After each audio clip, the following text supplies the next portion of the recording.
we overlook it. We walk all over it, trample it every day.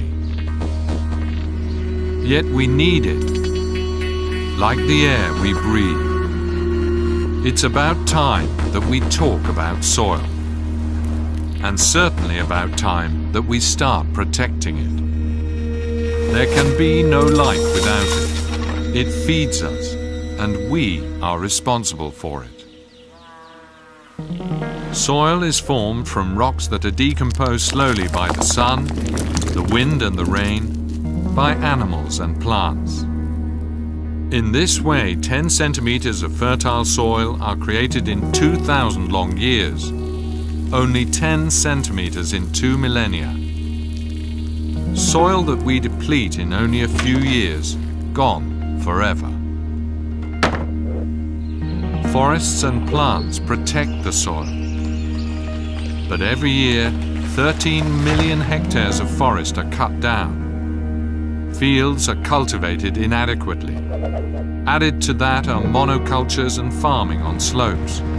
After the harvest, fields are left naked and unprotected. All this greatly accelerates erosion.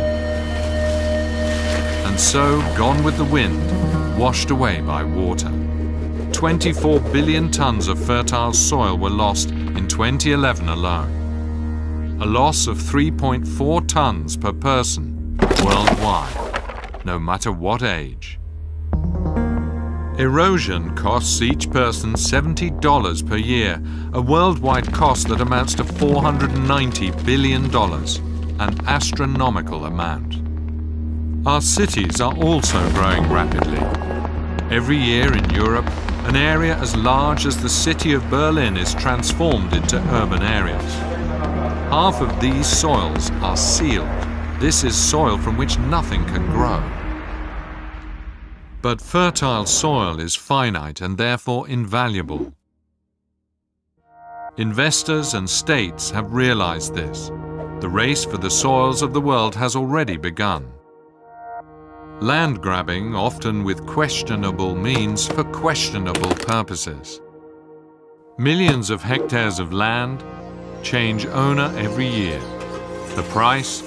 Ruined lives, uprooted families. Usually, these are the poorest of the poor. Often they have no choice. They destroy the forest because they need land to survive. We need healthy and fertile soil, now more than ever.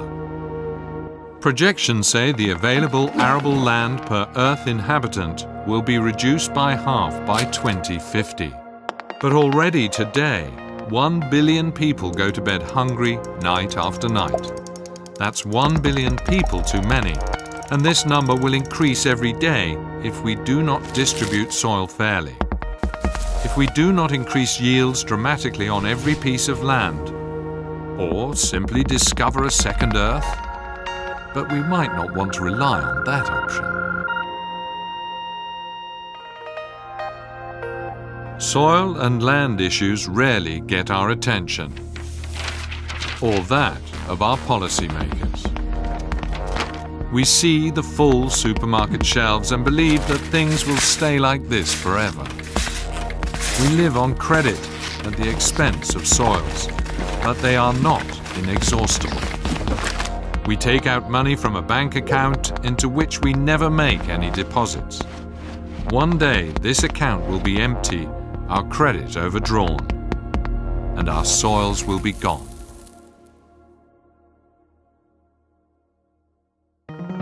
But there is good news.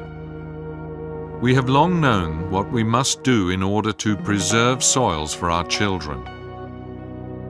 Let's remember, soil is a sensitive living being who wants to be taken care of.